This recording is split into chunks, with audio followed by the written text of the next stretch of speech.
So what we're gonna do is I'm actually gonna introduce Indran, who's gonna read first, and then I'll read after. And then we're gonna have a Q&A if you wanna talk about anything in either of these books or anything, we'll just have the floor open. So, Indran Amirthanayagam is a poet, editor, publisher, translator, YouTube host, and diplomat. For 30 years, he worked for his adopted country, the United States, on diplomatic assignments in Africa, Asia, Europe, and North and South America. He writes in English, Spanish, French, Portuguese, Haitian, and Haitian Creole, and he has published 24 books of poetry. While this seems rather an expansive life experience, his poetry never forgets the personal. His poetry never forgets the personal, the moments we find love and hope when we're lonely or grieving. You will never feel alienated by his poems, as they're all invitations to be good, kind, and generous. Indran is also one of those rare souls whose life revolves around poetry and around these invitations. He is a great supporter of poets. He is a traveling friar of sorts, spreading the word of poetry. And I just wanted to read, as proof to what I'm saying, a little bit of one of his poems. Oh, I had it. I can find it.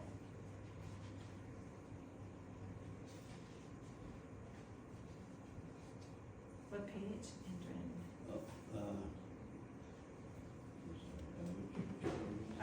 No. Oh, right here, the one right in front of me. The Strider testifies. He says, I used to write from the bottomless hole, abject sorrow, black on black. Not anymore. I have found peace on the riverbank, in the living room, walking in the neighborhood forest. I don't cry. I smile, laugh, dance with the male bird chasing the female through the thicket. I sit on the bench and smile at joggers in their tracksuits, swirling past my spectacles. The spectacle of hair swaying and pert form staying pert. And I don't mind recognizing that I am stirred with the stirring, life racing past everywhere I go, and me observing, walking, sitting. Everybody, it is my great honor to introduce, one other thing, Indran was my teacher in undergrad. He's one of my first poetry teachers ever. And also, so he's been a long supporter and mentor of my work. And I'm so excited that he's here up from DC to read for you. All right. Thank you.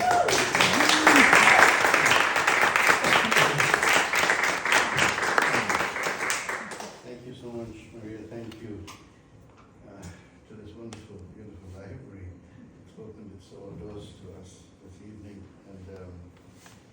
And The Runner's Almanac is a book. It's many different poems. They have different titles, but I find myself wanting to read it almost as one single poem. So I'll just read, and then here and there I'll give you a title. Okay. The first piece of the poem in the book is called Note to Book. Do not go against the need and desire to be one, to share ribs and thought, to explode all the received wisdom and write the almanac together as if for the first time. The runner runs in my blood, in my mind and heart, feeds from light and water, wind and fire, recites recipes for food I prepare, dreams I inhabit, books I choose to bring to term. The runner is a sign in the sky, a voice inside the skin, a phrase in a poem.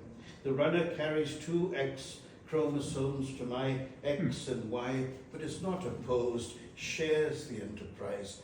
I listened to her advice of when to plant, how to find balance and leap ahead, how to create perennials to assure the food supply while experimenting with new lines.